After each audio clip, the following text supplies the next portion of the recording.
I'm Pradita Mishra, Dean and Faculty with Unilexica High, a DK Studs venture. Before I launch into the nitty-gritties of DCLAT and all those mumbo jumbos, let me ask you a question.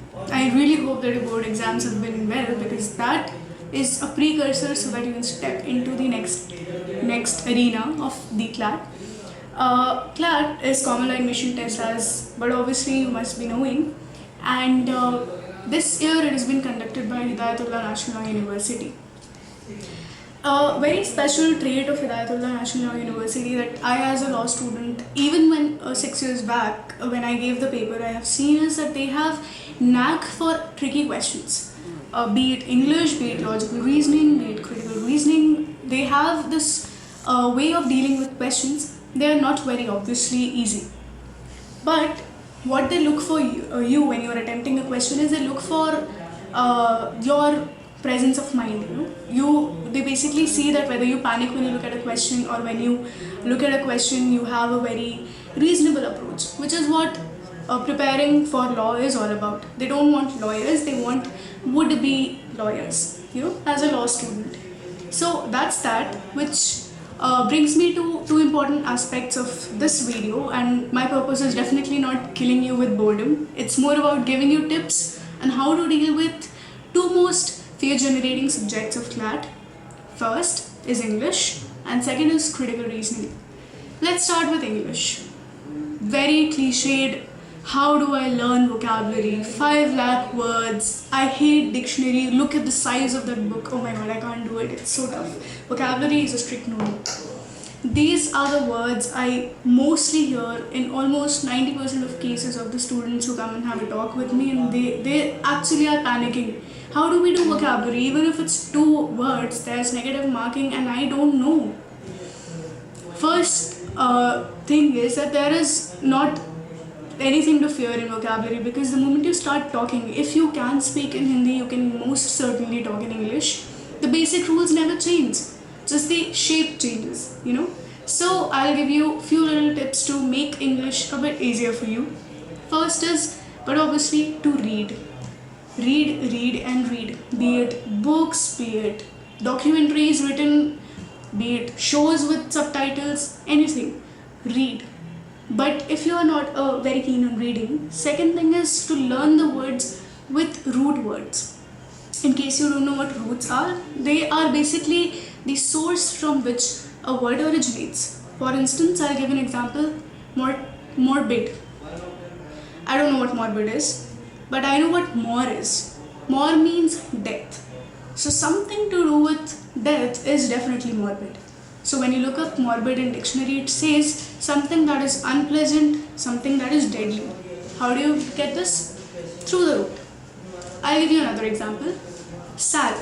Know what salary is, right?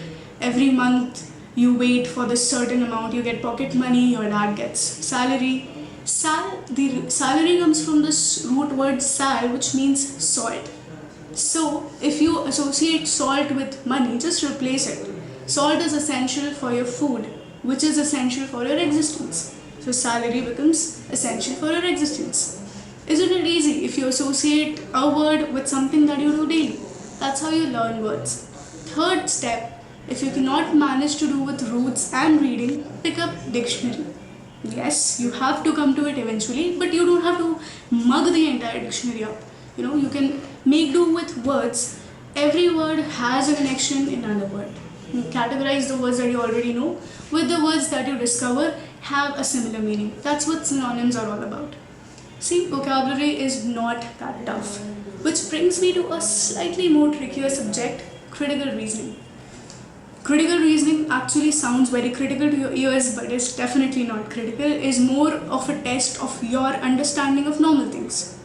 They give you big names like assumptions, assertion reasoning, arguments, conclusion. Oh god, so tough, right? But definitely not. For instance, I'll give you an example of arguments. They give you a statement asking a question: should death penalty be given for rape? Since it's an ongoing topic and you guys must be really sentimental about this issue that has been going on, 2 arguments follow the statement. First says yes, because it is a crime against the dignity of the society, and second says no, because every person should be given a chance to reform after his first offense. Okay, so you see, these arguments play with your emotions.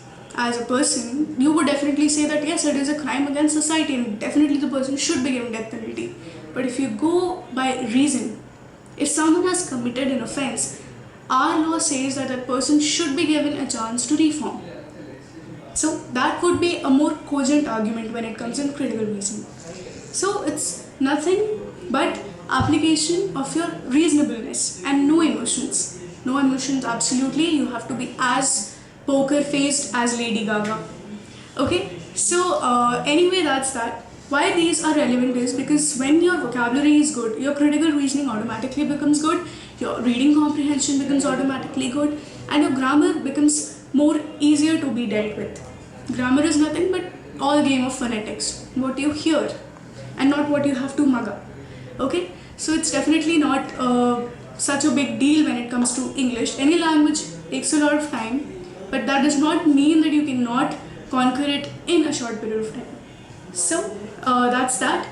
And if you want to know more about these, you can always come to us and have a talk with me and my team members. The address would follow this video, so keep a lookout. Thank you.